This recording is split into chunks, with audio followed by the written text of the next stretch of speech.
started. Okay. Several people have asked questions already. I'll respond to those first, and then we'll throw it open to others. Great questions about purgatory, indulgences, and open versus closed communion. Okay. Purgatory. The thinking of purgatory is primarily this, and it makes sense to me, that we're not done growing when we die. That's the summary teaching. The only way I can explain, the only visceral experience I've had of that was, at least the first time I remember being aware of this, was I was skiing, one of my early trips to ski. And we went up on a ski lift, and it was kind of snowy, and we came over the other edge where it was clear, and there was this incredible vista. And I remember thinking, I can't take this in. I wished my heart was big enough to take in the awesomeness of this, and I couldn't. And if my heart wasn't big enough to take in that, how could my heart be big enough to take in all that is love? Point being, we keep growing after we die. Where it gets stupid is if we think that we can buy people out of purgatory, which is what began to happen in the church through the practice of indulgences. If I say this prayer just right, I'm guaranteed to lop 37 days off of somebody's sentence of purgatory. As if we have any sense of what time is like beyond this life. Huh? And then, that wasn't good enough. Some people with more money than time decided, well, I don't really have time to do all those prayers to lop some purgatory time off from my dear departed grandmother, so I'll pay some peasant to do those prayers for me. Yike. Okay, Luther wisely said, knock it off, that's ridiculous. Now, the Catholic Church leaders and Luther began to have one of those unfortunate types of arguments which I used to have with my brother, which was not trying to get to the truth, it was just trying to win. Well, you said this, and they backed each other into a corner, and finally it became a win-lose thing. And Luther split off and began the Lutheran traditions. As soon as Luther left, the Catholic Church basically changed and did everything that Luther was saying, but only now, after he's gone. Okay, so that's a dangerous, a sad period in the church's history that we had to come to that. But it does make sense that we keep growing after we die. Secondly, open communion. I don't think Jesus is particularly thrilled by the fact that we have separations of communion. You can take communion here and not there.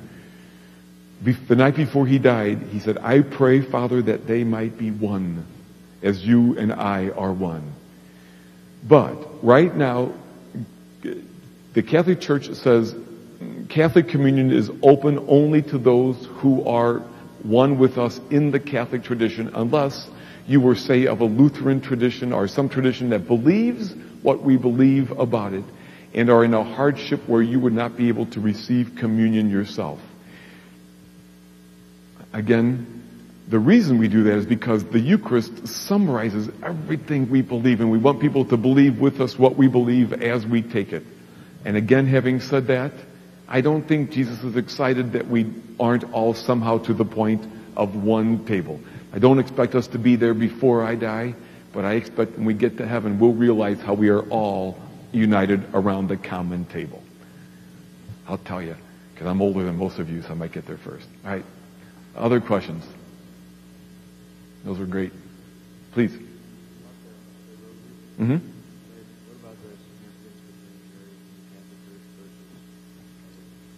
Perfect. I should have handed you this. Do you mind saying that again? We talked about the rosary. What about the difference between other denominations' belief in Mary versus the Catholic Church? Excellent. The Catholic Church has always had a devotion to Mary as the best disciple. Sometimes, in some parts of our tradition, we got a little screwed up and almost seemed to imply that we worship Mary, which we don't.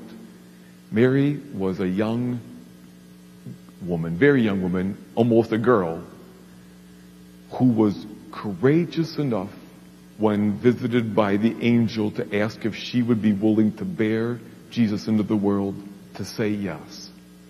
I picture her having a million questions. Why me? And this is going to change my life, isn't it? And will I be good enough? And all those things. But even with all those questions, she was willing to say yes. And for that, she will hold a special place in the Catholic tradition. But she is not God, and we do not worship her. Some people, we're going to have a parish mission soon. The theme of the mission is going to be, the main thing is to keep the main thing the main thing. Sometimes we don't do that, and some people got wound up and tried to push Mary to this elevated status. Historically, it's interesting to me that we did that particularly when we were preaching fear of God, and that if you're not right, God will smite you or you be in hell. People fearful for that, suddenly there was this greater devotion to Mary because she was like the face of compassion compared to what we were portraying of God. But be that as it may, though we've sometimes gotten a little bit skewed in our perspective on her, we believe it is right to honor her for her surrender and her goodness. But she is human like us, and a hero as well. Enough on that? There's probably more, but we can chat later. Thank you. Good. Others? Good. You say that you honor her, and I understand honor, respect,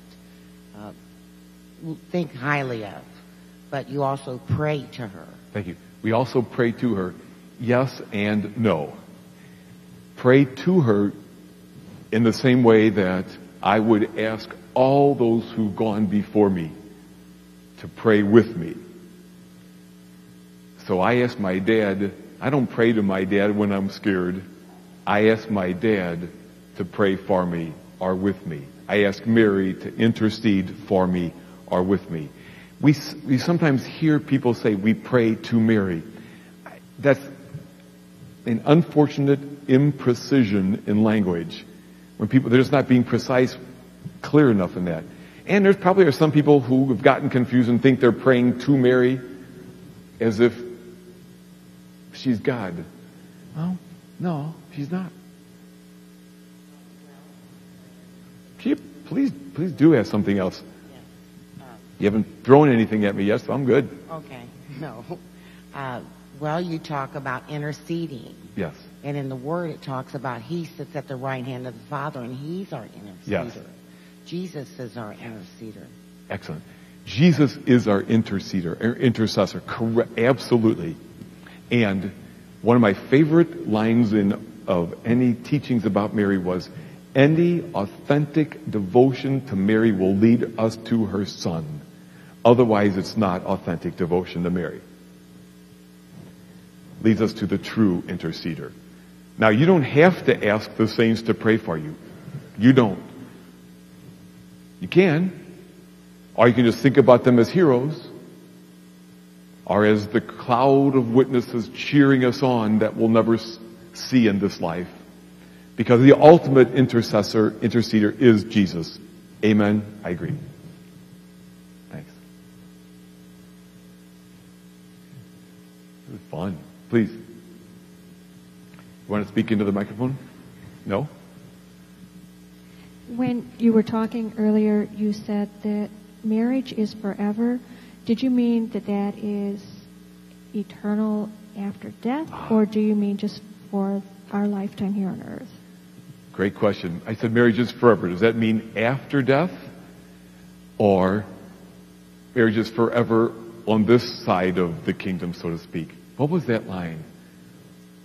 Somebody said the other day, why do single men live longer than married men? Did you hear that one? It's because they want to. I'm kidding.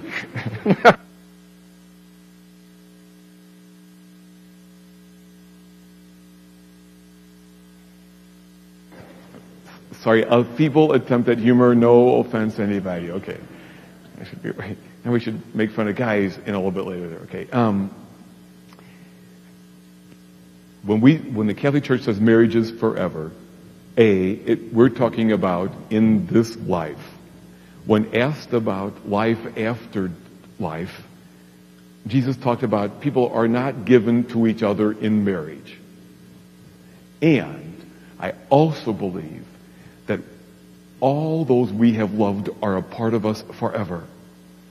And if somebody has buried a spouse, in the life beyond this life, you will know a bond with that person. It's not going to be like marriage here, because the bounds, the ways we are limited here will not be there in the life beyond this life. But all those we have loved will be a part of us. And any special bond anyone would have with a spouse or any loved one after death still exists. But it's not technically like I'm married to you now. Again, my words are way feeble here, but yeah. Does that make sense? Thanks. Please. It takes a second to warm up. Okay, good. Would you share with us the importance of the holy days of obligation, or the reasons thereof, a few? The holy day of obligation is Sunday. We believe that one of the reasons God gave us the commandment, keep holy the Lord's day, and the key reason is because we need it. Unless we learn to keep a Sabbath, step out of the normal patterns, we will never learn the beauty of the regular daily living. So Sunday is a holy day for us, the holy day of obligation weekly. The church over its years has added and subtracted other days that it asks us to keep holy as holy because of the gift we believe that it is for us, Christmas. We've got to reflect on that great mystery of Christmas. Because it's so easy to skip the main things. Now, in Christmas we no longer keep the main thing, do we, huh? But all of the holy days were given to us as a way to help us remember the main things in life. And the church knew that just encouraging people wasn't going to be enough, so it said, go. It is a rule, go. It's one of our disciplines. Someone could say, was that divinely inspired? I would say, I hope. I would not say it was divinely mandated. But hopefully it was divinely inspired by God, the importance of setting aside these days as holy. However, the church's discipline has changed. Now, some of those fall on a Saturday. They're no longer considered a holy day of obligation, but they're still a holy day where we are encouraged to attend. That's a very short answer for a very complex question. So, yeah. Aren't mothers annoying? Please.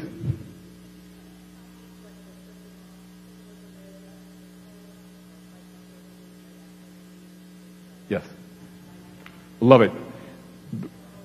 Right before we hear the gospel, you will see Catholics make a threefold gesture, which goes so fast, it looks like we're swatting flies away from our face. If you were to have a slow motion camera, you would see we are making a triple sign of the cross, once on our foreheads, once on our lips, and once over our heart.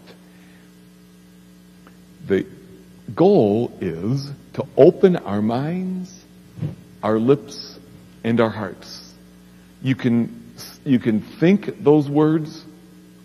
You can think words or have no words. One way to think words would be, God, forgive me for closing my mind to you. Forgive me for not speaking with love. Forgive me for the hardness of my heart. Or you could take the more inviting approach, I suppose. God, be on my mind. God, be on my lips. God, be in my heart. So, one of the things I like about questions like this is Catholics have such a ritual nature to our prayer that after a while we don't even notice what we do anymore. Well, we always have done that. And sometimes we got to slow it down to recover again the point of it. Now there is a gift to the ritual. The ritual in some ways frees us to be not trying to think of what I'm supposed to do every day so I can get lost in the timelessness, but sometimes we take it for granted. Lovely question. Thanks. Others. Please. When you talk about the sacraments, and I believe in communion and baptism, and sacraments are God's word and the visualization of God's grace. Why is birth not a sacrament? Oh, love it. Love it, love it, love it. Why? Okay, I know it's a little hard to hear there.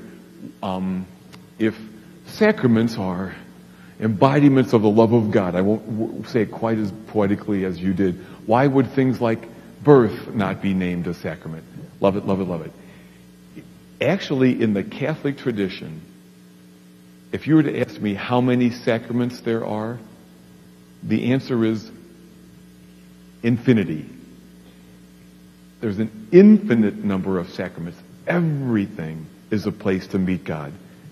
Shockingly, even our sin, as the prodigal son experienced. But that's a whole another story. Birth is indeed a sacrament, a place where we meet God. Now, the Catholic Church named 7 sacraments with a capital S, as believing those were to be things, 7 things that Jesus did a lot of in his life and asked us to continue. Not that those are the only holinesses, but those 7 capital S sacraments are again to help us learn to see the infinite small s sacraments like birth, or like when I watched my friend put his kids on his knees through the cracks in that door, or all those things. You guys got great questions. Please. You have to hold it kind of close. Thank you. You were talking about baptizing infants, and then also that it should be a choice, Yes. for them. So why suggest that they be baptized when they're infants if it's ultimately, Correct. Good. If baptism, why do we baptize infants if it's also true that they still have to choose it for themselves, correct? And again, some denominations say, well, let's just wait until he or she can make that choice. Here is where we count on parents and godparents. I think it makes sense to baptize a child as an infant. Why not say, from the beginning, you are a part of us. We love you so much. You are already a part of who we are, and we love you. That's why. But that comes with a great responsibility. At the beginning of baptism, before we move forward, we say to the parents and godparents, you have asked to have your child baptized. You understand that it will be your duty more than anyone else's to see to it that this child lives the faith into which he or she is baptized. Are you ready to accept that responsibility? And I always add a little bit. That means making sure this child grows up in a home where Jesus is talked about and talked to, where we show service to the greater community as part of who they are, where Sunday worship is a part of your life. You understand that that's the commitment that you are making. They say, yes. And I turn to parents and say, you heard them. Now we got to make sure they live it. Because it doesn't make sense to baptize a child into a home where you're not going to live it. But if you do that right, then that child will be absorbing that from the beginning and choosing it each step of the way. Thanks. My wife, Julie, here, and she's a member of this church. Don't hold that against her. Okay. And I have always considered myself to be a Christian. Mm-hmm. And I've always prayed to God, but many times through most of my life, I sinned everybody sins. Of course, I sinned a lot. I knew I was sinning. And greed, making a living, and things like this. When it comes to making a fair deal with someone and not using greed, why, I failed bad. Now, after many, many years of sinning and asking God to forgive me, I realize that I've never been a member of a church. I was raised in a church.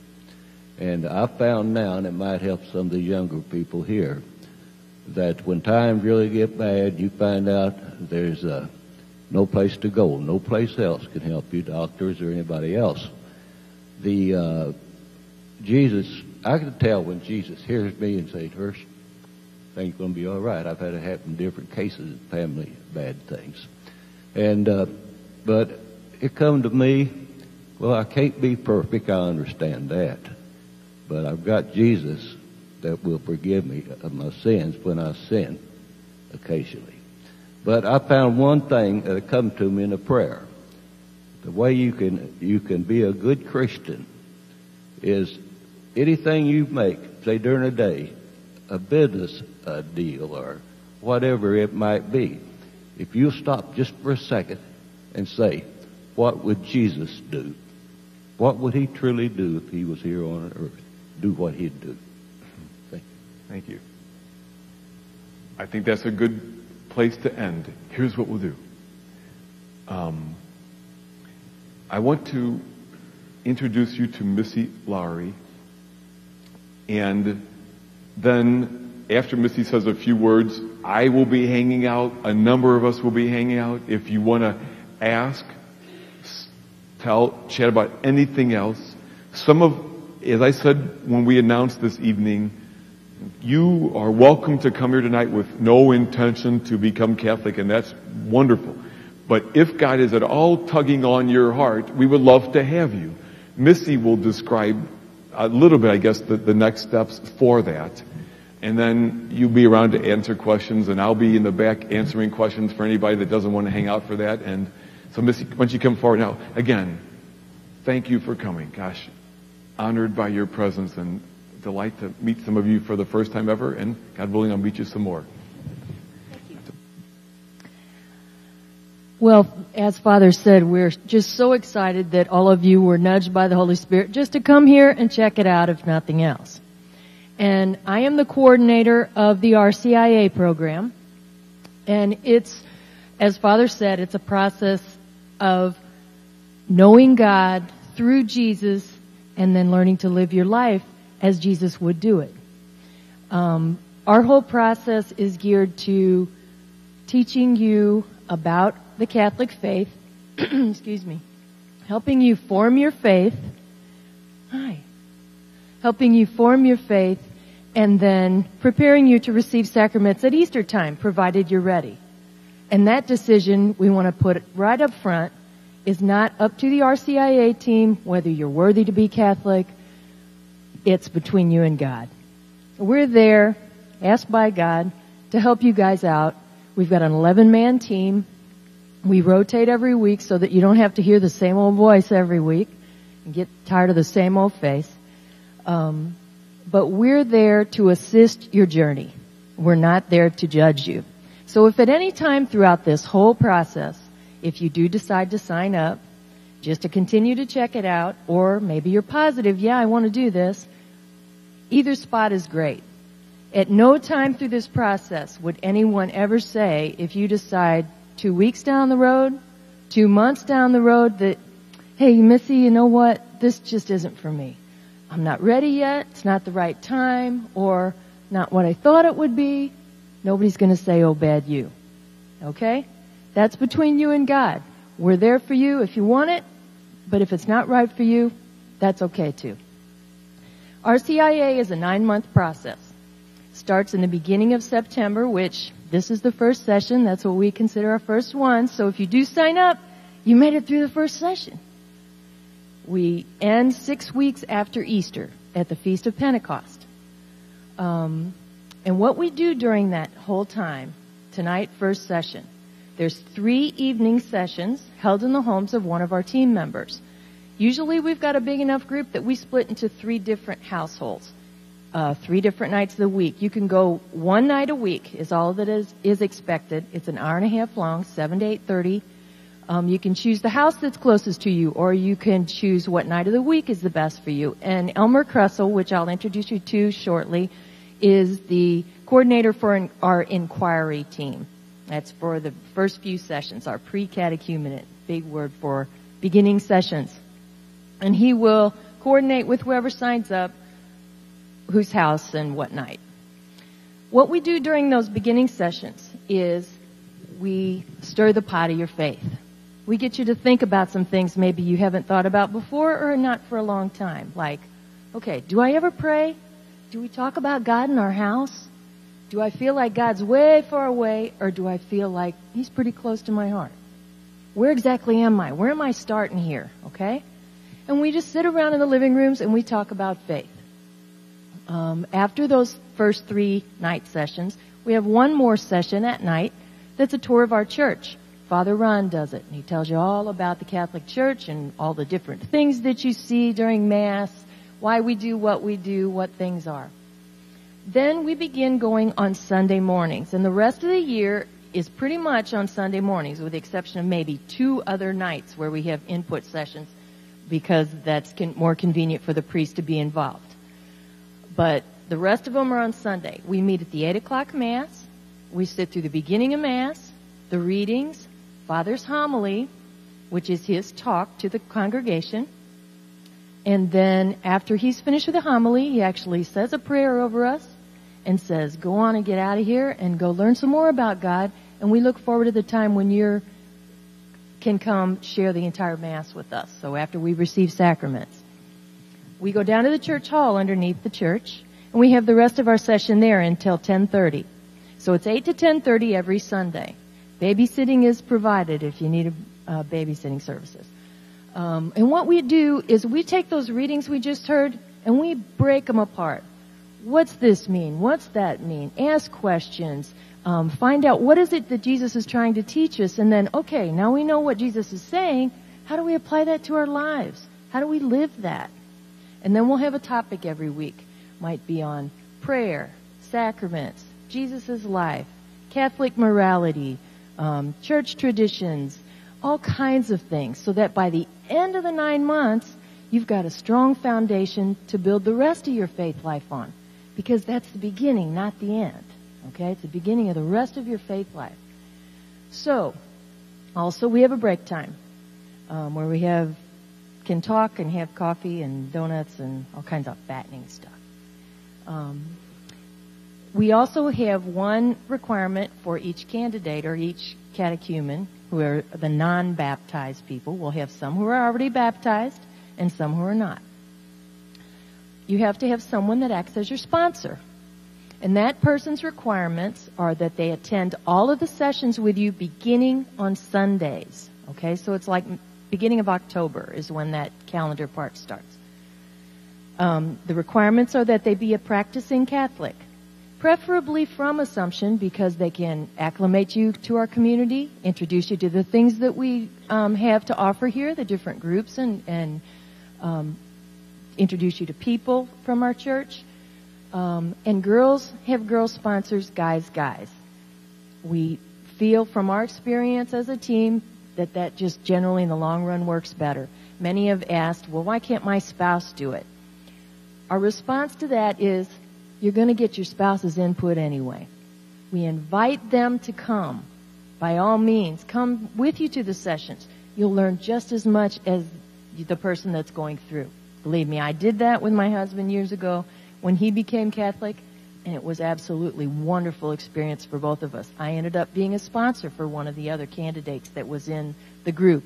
And I grew so much as a person, personally, as well as with my husband during that. So that's nothing but good stuff. So maybe think about being a sponsor. But practicing Catholic, preferably from Assumption, and girls, guys. You can invite a family friend, relative, someone to be your sponsor, or if you don't have someone you can invite, we can provide a sponsor for you. Okay, there's a whole pool of people who come back every year It's their ministry to sponsor you. And they love to do it, and we're very careful to pair people up that you're going to get along with, so you don't have to have that concern. Is there any questions that you might have right off the bat before I introduce Elmer and he can kind of tell about our inquiry sessions? And one thing about baptism, as you mentioned, if someone was never baptized before, we would baptize you on Holy Saturday night in that font, which I forgot to turn on, which is heated. If you were already baptized, we would not rebaptize you. If you were baptized in the name of the Father, Son, and Holy Spirit, we believe we share the common bond of Christianity already. We would not rebaptize you. You would become Catholic through your profession of faith with us, confirmation, and communion. Mm-hmm. Any other questions? Would our team please stand up? There's several of us in the group here. And I want to take this moment to say thank you. You guys are wonderful. You do a great job. You're very generous as donating your time and talent this way for God's people. Thank you for that. Okay. Elmer Kressel is over here in the corner. He's going to come up and talk for a few minutes. If at any time after this is over you have any questions, you can talk to any of our team here, and they would be glad to answer any questions. Sharon Moore, back in the tan jacket, is our coordinator for sponsors. So if you have an inkling to be a sponsor, if you're already Catholic and you want to come with your significant other, and you would like to be a sponsor, we would love to have you do that too. So Sharon can tell you anything about that. Elmer. Yeah, good evening. I just wanted to add my welcome to, I'm glad that everybody came. As Missy and Father said, the first part of our program is we start in the homes. There's 3 of us who will have the sessions in our homes.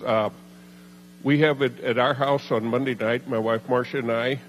On Tuesday night is Ed and Janice Aholt. Ed's in the... Oh, I'm sorry. Ed is Wednesday night. Roger is Tuesday night. Roger Allen. If you have a particular night that works fine for you, that's great. Both Ed and I live in the north side of O'Fallon, not too far from church. If you live south of Highway 70, you might want to go to Roger's house because he's south of Highway 70. What I'd like to do tonight is what I've found from experience is if I try to make all the phone calls, and we're starting in, 4 nights on Monday night, if I try to get hold of everybody and find out who's going to be at what night, I'm probably going to miss about half of you in the next 3 nights trying to call you. So what I'd like to do tonight, I brought maps to each of our homes along with our names and phone numbers. So if you'll tell me which night works best for you, I'll give you a map for that night, and we'll write your name down for that night also. So if you're planning on going ahead with the RCIA program or just through the inquiry session, if you just want to maybe learn a little bit more about it, and that's fine too. But you're all more than welcome to come to our homes. You're welcome to bring a spouse, significant other. If you have a sponsor already, you're more than welcome to bring your sponsor along. What we try to do is no more than 10 candidates or Cubans, the new people, at any one home, just for space. And so if everybody brings a spouse or a sponsor, that's 20 people plus Marcia and me, and it would get a little crowded, although we do have room, so it's not a problem. But we try to limit it to no more than 10 people. So if we end up with more than 30, we'll probably see if we can recruit another team member. But that's about all I have. I'll be here. I've got the maps here, and I'd like to, anybody who's planning on going, continuing on, just come on up, and we'll try to go through it with everybody tonight and save me a few phone calls and missing you in the next 3 or 4 days. Thanks for coming. God bless you and all those you love. See ya.